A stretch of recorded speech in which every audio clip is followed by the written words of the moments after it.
Sejam muito bem-vindos. Começa agora a nossa aula de política econômica, né? Vamos falar então sobre esse tema tão importante dentro da disciplina de Direito Econômico, né? Experimentada aí pelos alunos da Faculdade Pitágoras de Governador Valadares, no terceiro período, turno matutino do curso de Direito.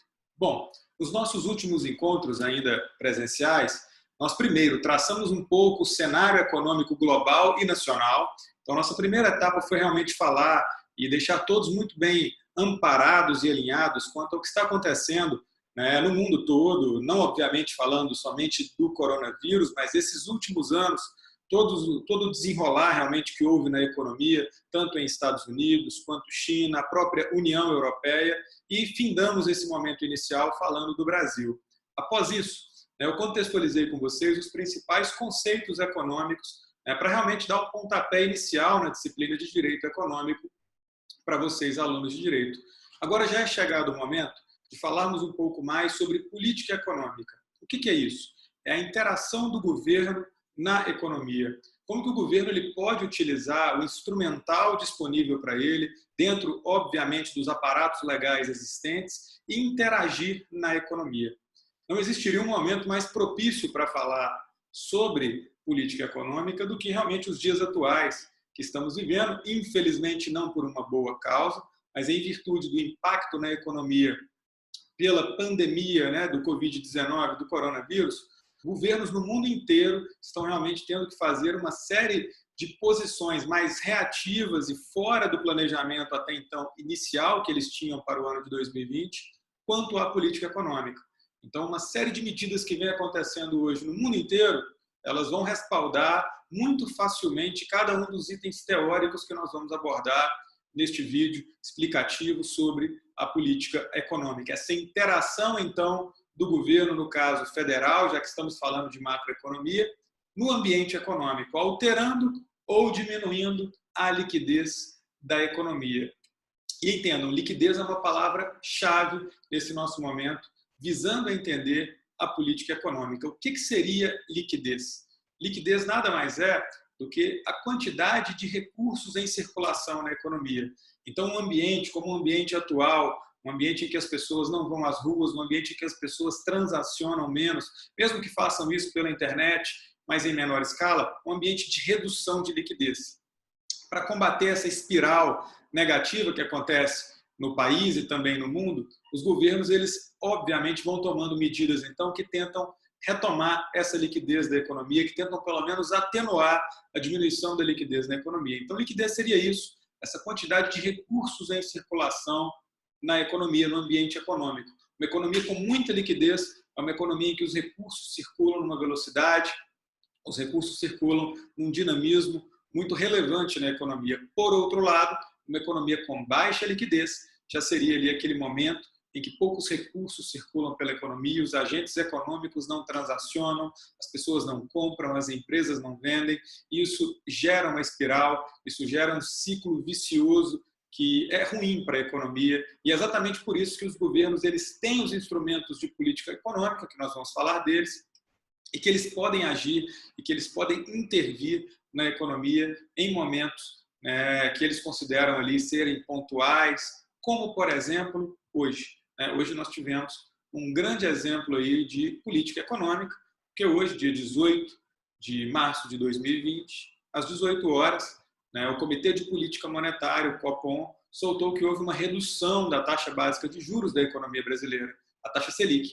Ela estava em 4,25% ao ano, reduziu meio ponto percentual e agora ela está em 3,75%, a menor taxa Selic da nossa história. Já era 4,25%, agora ela amplia este recorde. Mas antes de falar um pouco do factual, antes de falar realmente daquilo que ocorreu nesse exato momento, vamos entender um pouco a parte teórica dessa situação da política econômica. Então, o primeiro passo, nós vamos trabalhar a política econômica dentro de um ambiente básico e pensando em política fiscal e política monetária. No momento mais oportuno, no nosso próximo vídeo aí, já referente ao nosso próximo encontro, falaremos também sobre política cambial e outros exemplos da economia que tornam todo esse ambiente um pouco mais relevante. Hoje falaremos de política fiscal e política monetária. O que seria a política fiscal. A política fiscal já é uma política onde o governo ele está interagindo sobre duas variáveis. A variável 1 é o gasto público, o gasto do governo, aqueles recursos que o governo ele pode injetar na economia, seja como exemplo atual, por exemplo, do governo Donald Trump nos Estados Unidos, injetando recursos nas empresas aéreas, uma das que mais realmente tem sofrido com a pandemia do coronavírus. Outro exemplo disso seria também como foi feito lá nos Estados Unidos no ano de 2008, na crise financeira global, em que o então presidente Barack Obama injetou recursos nas instituições financeiras, injetou recursos nos bancos.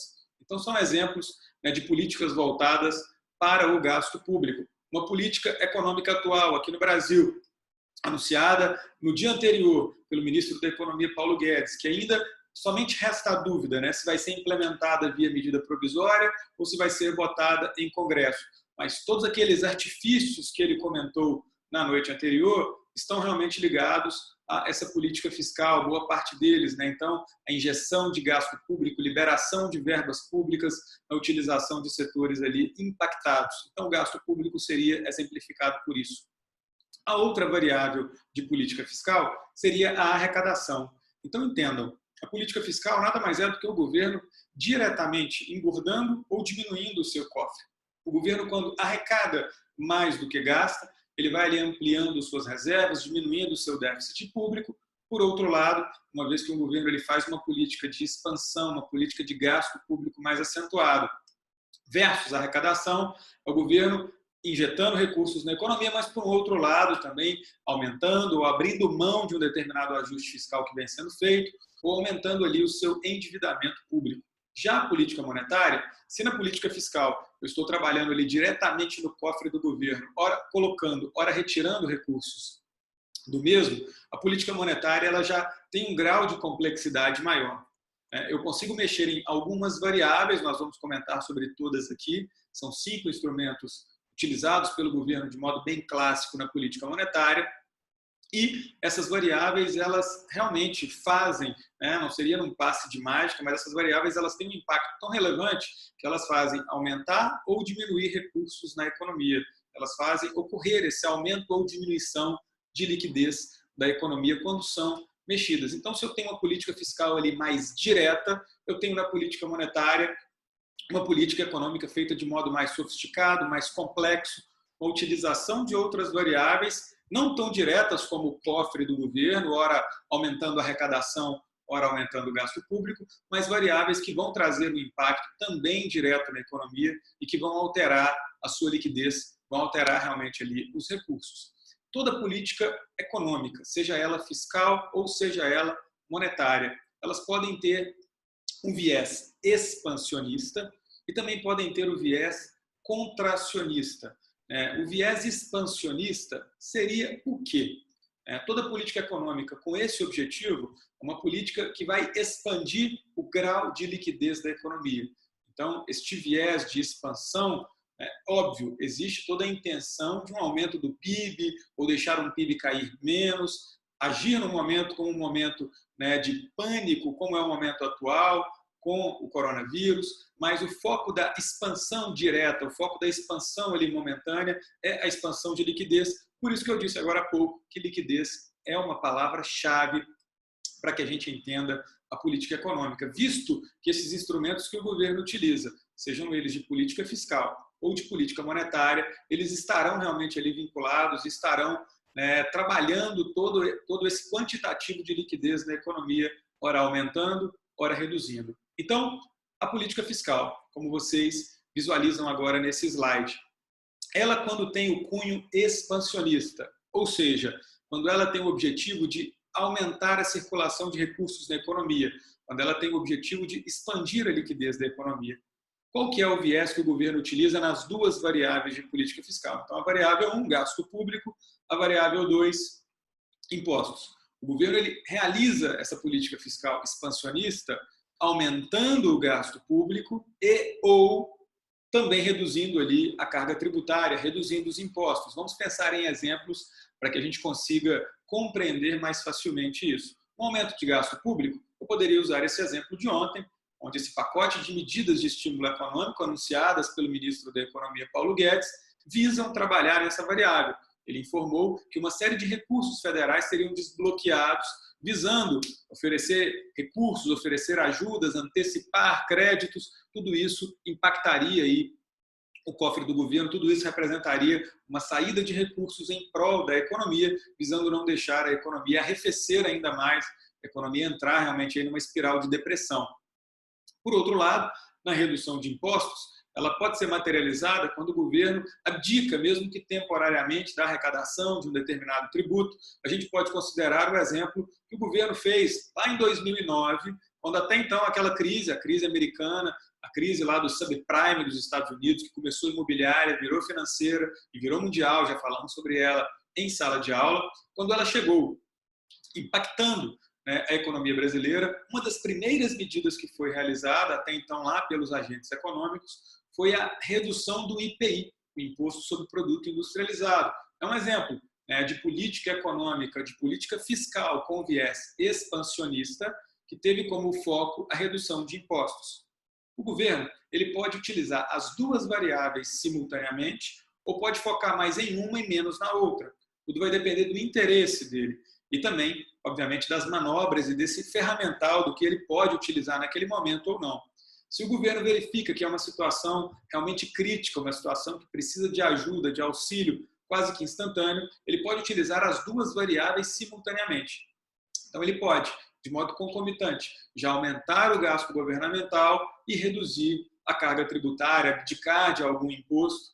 É óbvio que tudo isso pode trazer esse impacto momentâneo no aumento da liquidez ou que diminua menos a liquidez da economia, ou seja, são medidas para movimentar o ambiente econômico, dar mais, né, gestão ali de recursos, deixar recursos ali liberados para que as pessoas utilizem, mas isso também vai impactar ali na dívida pública daquele país com o passar do tempo. O exemplo dos Estados Unidos mesmo é muito claro.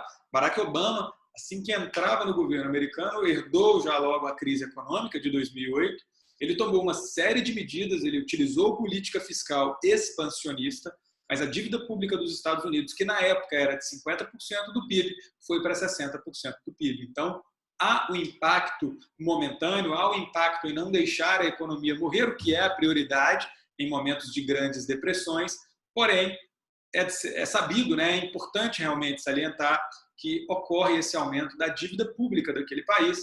Afinal de contas, esse dinheiro ele tem lastro, ele não pode ser impresso sem lastro, ele não pode ser utilizado na economia sem lastro. Então, ele vem de algum lugar e depois ele deverá repor ou que os juros daquela dívida, ora criada, sejam pagos regularmente. Então, isso seria a política fiscal expansionista, com esse objetivo de incrementar a liquidez da economia, com esse objetivo de aumentar o grau de liquidez, a quantidade de dinheiro circulando na economia. Por outro lado, como vocês veem agora, na política fiscal contracionista, meu objetivo já é o oposto. Eu já tenho interesse em reduzir a circulação de recursos na economia. Para isso, o que eu faço? Eu faço o inverso ali da política fiscal. Posso utilizar as duas variáveis simultaneamente ou não. Posso utilizar uma ou posso utilizar a outra. As variáveis, novamente, são gasto público e a arrecadação, os impostos. Agora, eu diminuo o gasto público, eu injeto menos recursos do governo na economia. Por outro lado, eu posso também estar fazendo um aumento de carga tributária. Um grande exemplo de política fiscal contracionista foi quando o Brasil, nos anos 90, decidiu quitar a sua dívida externa. O FMI, Fundo Monetário Internacional, o órgão para o qual o Brasil ele devia aqueles recursos, ele exigiu do Brasil uma coisa, que foi o superávit primário, ou seja, União, Estados e municípios arrecadando mais do que gastando. O Brasil, naquele momento, ele fez uso de uma política fiscal contracionista, foram anos de economia realmente muito difícil, de um enxugar de liquidez, mas naquele momento era uma prioridade honrar a dívida externa do país com o Fundo Monetário Internacional e a política fiscal contracionista ela foi realizada. E ela normalmente é realizada quando? Porque você pode ter essa dúvida aí e perguntar, nossa, mas por que um governo propositalmente diminuiria a liquidez na economia? Um país como o Brasil, todas as vezes que a economia tem mais liquidez, ocorre mais consumo, tem ali um pouco mais de investimento, principalmente pelo aumento da demanda, pelo aumento da procura, o Brasil experimenta, depois de tempos de uma política fiscal expansionista, ele experimenta um aumento generalizado de preços. Nós já vimos que a inflação ela se materializa por esse aumento generalizado de preços. Então, uma política fiscal contracionista vem logo ali na sequência. A economia ela está crescendo, porém, eu preciso agora combater a inflação, preciso combater até mesmo uma inadimplência. Então, eu reduzo estrategicamente a liquidez da economia, visando conter, né, essas mazelas que vêm muitas vezes acompanhando um crescimento econômico de um país como o Brasil, que é um país que não tem ali, que não consegue responder instantaneamente a oferta no que diz respeito a um aumento de demanda, a um aumento de procura. Ou seja, todas as vezes que mais pessoas se interessam e querem comprar mais produtos, infelizmente, pela oferta não conseguir ali cobrir toda essa demanda, todo esse pool de interessados, ocorre que existe esse aumento generalizado de preços materializado na inflação. Muitas vezes a política fiscal contracionista ela pode ser utilizada nesse tipo de cenário. Então, essa foi a política fiscal, uma política mais direta, onde o governo mexe diretamente ali em seu cofre, ora aumentando a arrecadação, ora gastando mais recursos, né? Mas ela é feita realmente de modo muito direto, diferentemente da política monetária. E hoje a gente pode dar um dos grandes exemplos da política monetária, como eu já falei no início deste vídeo, aconteceu hoje, 6 horas, a divulgação do Comitê de Política Monetária, né, que funciona dentro do Banco Central, que é o fiel executor da política monetária na economia brasileira, e aconteceu exatamente um dos artifícios de política monetária expansionista, como nesse slide consta logo o primeiro, que é a diminuição da taxa básica de juros, a diminuição da Selic. Hoje aconteceu isso, a Selic que estava então em 4,25, agora ela está em 3,75 ao ano. Para que o governo fez isso? A política monetária expansionista, assim como a política fiscal, tem o interesse em aumentar o grau de liquidez da economia.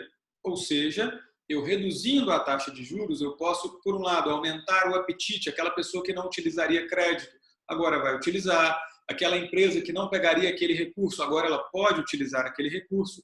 Do nada, um recurso que não existiria na economia, pode ser que agora, com essa redução dos juros, ele passe a existir. Vários exemplos podem materializar isso, tanto a nível de pessoa física, quanto a nível de PJ. Às vezes, uma simulação de casa própria, que um casal que está indo lá, prestes a casar, fez na semana passada. Ela não foi uma simulação agradável para eles, eles queriam utilizar ali 150 mil de crédito, só foi possível 130 na atual conjuntura. Às vezes, se eles voltam lá a partir de amanhã, eles já conseguem os 150 uma vez, e com essa mudança conjuntural, uma vez que com essa diminuição da taxa Selic, pode ser que aquela taxa, daquele crédito habitacional que ele vai utilizar, também tenha sofrido uma alteração, e isso impacte agora em um aumento do percentual a ser financiado. Então, se ele antes estava conseguindo 130, pode ser que agora ele consiga 150. Perceba então como funciona. Um dinheiro que não iria existir na economia, porque conseguindo só 130, aquele casal não iria comprar o imóvel, agora com 150, aquele dinheiro passa a existir na economia. Então, a diminuição da taxa de juros ela afeta toda uma espiral de taxas existentes no mercado. Infelizmente, não na mesma magnitude, principalmente a nível de crédito para a pessoa física. A gente sabe que rotativo do cartão de crédito e outras taxas ofertadas diretamente para a pessoa física, elas não têm uma atratividade nem próxima, nem 10 vezes próxima desses juros aí. Essa taxa, muitas vezes você consegue encontrar uma taxa de 3,75, 4, mas infelizmente ao mês, não ao ano, como é a taxa básica de juros. Então, é um grande exemplo de política monetária para o momento. Aconteceu hoje. Se o governo quiser tunar, se o governo quiser dar mais efetividade a esse aumento de juros, ele pode, ao mesmo tempo, trabalhar outras duas taxas, outras duas alíquotas que estão diretamente ligadas na vida das instituições financeiras. Seria o depósito compulsório e a taxa de redesconto. O que é o depósito compulsório? De todo o dinheiro, de todo o recurso que você coloca numa instituição financeira, ele não fica 100% naquela instituição financeira. Por lei, uma parte daquele, um percentual daqueles recursos vai para quem fiscaliza, vai para quem executa a política monetária, que é o Banco Central. Então, depósito à vista, um determinado percentual vai lá para o Banco Central. fez uma conta em investimento, um determinado percentual, um pouco menor do que o à vista, vai lá também para o Banco Central. Então, o Banco Central ele define alíquotas de depósito compulsório de que cada dinheiro que entra numa instituição financeira, parte dele vai para o Banco Central ele faz o seu controle com isso, querendo ou não, o compulsório é meio que um dedo duro ali no Banco Central, porque ele sabe em média quanto está entrando nas instituições financeiras. Moral da história, essa alíquota ela pode ser elevada ou diminuída. O Banco Central, quando tem interesse em fazer uma política monetária expansionista, quando ele quer aumentar o grau de liquidez da economia, ele define a diminuição da alíquota do depósito compulsório. O que isso significa? Vai sobrar mais recursos nos bancos múltiplos, nos bancos comerciais, nos demais bancos, em todas as suas categorias aí existentes. Então, a queda do depósito compulsório, ela ajuda, né, a incrementar aí já no pacote feito de estímulo com a redução da Selic. Ao mesmo tempo, o Banco Central também pode ir lá e diminuir a taxa de redesconto. O que é o redesconto? O redesconto ele é uma linha de crédito do Banco Central exclusiva para os bancos brasileiros. Então, um banco brasileiro com uma determinada dificuldade de liquidez em um determinado dia, ele pode ir lá, acessar essa linha de crédito e utilizar esses recursos aí do Banco Central. Também é um outro dedo duro do Banco Central, né? O Banco Central ele consegue saber a liquidez daquele banco. Um banco que vai utilizando ali de modo muito desordenado o redesconto, o Banco Central já coloca a bandeira amarela ali naquele banco, de modo a fiscalizá-lo um pouco mais de perto para verificar se a liquidez daquela instituição financeira está aderente às normas, né, a todo o regulatório existente dentro das instituições financeiras. Então, essa linha de crédito ela tem uma taxa, como qualquer linha de crédito. Essa taxa ela pode ser incrementada ou pode ser reduzida. O Banco Central, quando quer realizar uma política monetária expansionista, ele reduz a taxa de redesconto de modo a estimular as instituições financeiras a utilizarem este crédito suplementar existente para as mesmas. Moral da história, diminuindo os juros, diminuindo o compulsório e o redesconto, o que eu faço? Eu aumento a liquidez nas instituições financeiras. Assim sendo, a máquina de vendas de uma instituição financeira normalmente é muito eficaz, os bancos são extremamente lucrativos na economia brasileira, esse crédito ele passa a circular mais na população. Uma outra modalidade, um outro instrumento de política monetária que vai ajudar a ampliar ainda mais a capilaridade desse recurso extra que ele quer injetar na economia. A autoridade monetária, ao mesmo tempo em que ela diminui os juros, ao mesmo tempo em que ela diminui o compulsório e diminui o redesconto, ela pode também modificar o contingenciamento do crédito. O que seria isso? As normas do crédito. Então, eu posso desburocratizar o crédito de modo a torná-lo mais atrativo, de modo a torná-lo mais acessível, a derrubar algumas barreiras existentes para que as pessoas acessem o crédito com maior facilidade. Fazendo essa medida, não preciso nem dizer, eu acabo ampliando ainda mais esse leque de uma política monetária expansionista, fazendo realmente ali, entre aspas, brotar mais recursos que até então não estavam acessados na economia. Um quinto instrumento de política monetária é o que nós chamamos de open market, mas é o governo trabalhando ali nesse open market, nesse mercado aberto. O governo, todos os dias, ele por meio de uma plataforma digital chamada Tesouro Direto, ele vende os seus títulos da dívida pública. Os títulos públicos, investimento inclusive que ganhou muita notoriedade nos últimos anos, né? Muitos youtubers, muitos bloggers têm falado cada vez mais deles, né? Focando realmente nesse tipo de produto que vem tendo uma captação cada vez maior, concomitantemente a uma redução da captação líquida da caderneta de poupança. Então, o brasileiro, devagarzinho, ele vai modificando os seus hábitos de investimento. O governo, essa bandeja virtual em que o governo oferece títulos públicos, ela pode ter muitos títulos ou poucos títulos. Ela pode ter muitos prazos, poucos prazos. O governo ele pode ampliar essa bandeja ou diminuir a oferta nessa bandeja de acordo com os seus interesses. Um momento como esse é um momento em que o governo ele quer que as pessoas façam com que o dinheiro circule. Então, ele quer desestimular, né, a captação desses recursos por meio dos títulos públicos, para que você, com dinheiro em mãos, ao invés de investir em um título da dívida pública, você vá para o consumo, você compre alguma coisa, de modo a não deixar a economia, neste momento, entrar em uma depressão ainda maior. Então, vai acontecer que o governo vai reduzir essa bandeja, vai ter menos diversificação ali, vão ter menos opções no cardápio nessa bandeja virtual do governo. Perceba, então, essas 5 medidas, todas elas que podem ser utilizadas de modo conjunto ou isolado, elas todas vão consonantes a este aumento de liquidez na economia, todas elas vão em prol desse número de recursos circulando em maior qualitativo e quantitativo na economia. Por outro lado, não é o atual momento, então, se vocês já me perguntarem, Lucas, em qual momento a economia brasileira vive hoje, né? Em razão do que ocorreu, né, com todos os impactos econômicos do coronavírus, o governo brasileiro hoje, né, os agentes econômicos hoje do Brasil, tanto a nível de política fiscal quanto a nível de política monetária, estão trabalhando com viés expansionista. O momento hoje é um momento de aumento do gasto, mesmo que ocorra uma estabilização ali de arrecadação e um aumento de diminuição de taxa de juros, de diminuição de burocracias no crédito, de menos oferta de títulos públicos, de modo que as pessoas façam com que o dinheiro circule na economia. Ele já vai circular menos, porque neste ambiente de pânico, neste ambiente de recessão econômica, é natural que ocorra essa diminuição de recursos. Porém, o governo ele toma essas medidas de modo a pelo menos atenuar essa depressão. O viés oposto seria o viés restritivo, ou viés contracionista.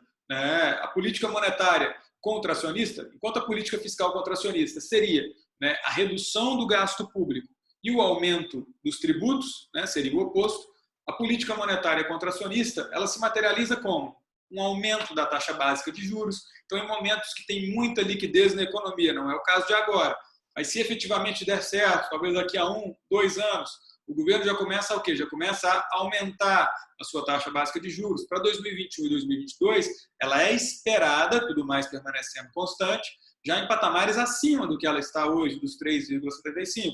Ou seja, em algum momento, a gente espera que a partir do ano que vem, o governo ele aumente um pouco ali a taxa básica de juros, uma vez que a economia comece a andar sozinha, então ela comece a andar de um jeito mais natural, precisando menos desses artifícios para ampliar o seu funcionamento. Também aconteceria o oposto com o depósito compulsório, o Banco Central voltaria a recolher mais daquilo que entra nos bancos, aumentaria a taxa da linha de crédito, que é o redesconto, aumentaria a burocracia do crédito, dificultaria o crédito e ampliaria a oferta de títulos públicos, agora objetivando que você invista o seu recurso e não só gaste, uma vez que o gasto das pessoas, o consumo das famílias já ampliou e já hoje permeia toda a economia. Neste exemplo, seria uma forma que o governo utilizaria esta política monetária contracionista. Os instrumentos também estão disponíveis para você nesse slide que está lá na nossa aula, referente ao encontro 5 ali. Na pré-aula tem outro material, na pós-aula uma reflexão que vamos fazer, mas no ambiente da aula, este material está lá explicando cada um desses instrumentos, principalmente os de política monetária, a taxa Selic. Então, esse slide que eu mostro nesse exato momento, a Selic, ela foi alterada hoje pelo Comitê de Política Monetária, então tem todo o viés teórico, a explicação teórica dessa taxa, para que você consiga entender, e as demais variáveis ali de política monetária que são um pouco mais complexas, tidas com um grau de complexidade ali levemente maior e te faz ler mais uma vez ou 2 vezes, visando compreender um pouco mais como funciona este viés. Espero que eu tenha sido claro, espero que vocês tenham entendido como que funciona a política econômica, tanto a nível de política fiscal, quanto a nível de política monetária. Maiores dúvidas, fiquem à vontade para utilizar os canais ali do AVA, você pode enviar uma mensagem e eu, obviamente, vou estar respondendo vocês o quanto antes e tirarem as dúvidas também, uma vez que eu coloque este vídeo aí, tanto no Drive quanto no YouTube, e libere o link para vocês aí terem acesso a ele, com essa parte tão importante da macroeconomia. Nós estamos ainda nesse momento da macro, em breve chegaremos na microeconomia. Então, com esses instrumentos tão relevantes que são e como estão sendo utilizados agora. Então, tornou realmente esse nosso momento, que seria um momento majoritariamente teórico, com um grau de factualidade aí, muito relevante. Afinal de contas, todas as economias hoje no mundo estão agindo dessa forma. De qual forma? Realizando uma política monetária expansionista. Então, a Europa, hoje toda já está, inclusive, com taxas de juros negativos, assim como o Japão. A lógica é meio oposta, mas isso acontece. Estados Unidos, no domingo, soltou o Federal Reserve, que é a autoridade monetária lá, diminuiu a taxa de juros em 1 ponto percentual lá. Hoje a taxa de juros dos Estados Unidos transita entre 0 e 0,25 ao ano, voltou para aqueles níveis pré-crise econômica de 2008. E também o mundo todo, principalmente para conter esses impactos do coronavírus, também vem atuando com uma política fiscal expansionista. Então, foi um tema que coincidiu com o momento em que ele é extremamente utilizado, um tema que coincidiu com este momento, um momento realmente em que os governos no mundo inteiro vêm tomando políticas com esse viés expansionista, visando não deixar a economia mundial, o PIB mundial ele vai sofrer um grande baque, Esse PIB mundial ele estava previsto na ordem de 2,5% a 3%, quando o ano de 2020 começou, ele experimentará uma recessão nesse primeiro semestre e o número realmente final dele deve diminuir bastante dessa previsão inicial, assim como o PIB brasileiro. Já tem algumas casas de análise que consideram aqueles 2,5% antes previstos para 2020 já na casa de 1%, já na casa de 0,8%, algumas casas com grau de agressividade maior a nível de palpites econômicos já consideram a possibilidade de um PIB próximo do zero. Na China já estão especulando realmente um PIB bem negativo ali na ordem de 5%, de 6%, de 8% ao longo do ano de 2020. Então, realmente, enquanto que todo o imbróglio do coronavírus e toda essa situação que, infelizmente, assola o mundo inteiro e no nosso país não é diferente, ela não se resolve na economia. Os agentes econômicos eles tentam ali estimar qual é o grau de impacto disso na economia como um todo. Então, os governos eles fazem essa utilização da política econômica exatamente no atual momento com esse objetivo. O objetivo de mitigar, o objetivo de minimizar esses impactos, e com esse objetivo de realmente não desestimular o empreendedor, não desestimular ali aquela família que estava com determinado viés para um determinado bem durável, um bem de consumo. Então, o governo ele acaba interagindo na economia dessas formas, impactando, querendo ou não, o seu, o meu, nosso dia a dia, com todas essas medidas que interferem direta ou indiretamente no nosso bolso, nos nossos hábitos de consumo e hábitos de investimento. Agradeço a presença de vocês. Deixo o e-mail aí para aqueles que quiserem enviar algum tipo de dúvidas. Fiquem à vontade para ver e rever o vídeo quantas vezes preciso. No nosso próximo encontro, também já estarei hospedando os vídeos referentes à política cambial e demais atitudes ali a nível de mercado financeiro que nós vamos falar na quarta-feira da semana que vem. Também, tanto lá no Google Drive, quanto no YouTube e demais plataformas de compartilhamento. Agradeço, um abraço a todos e até a próxima.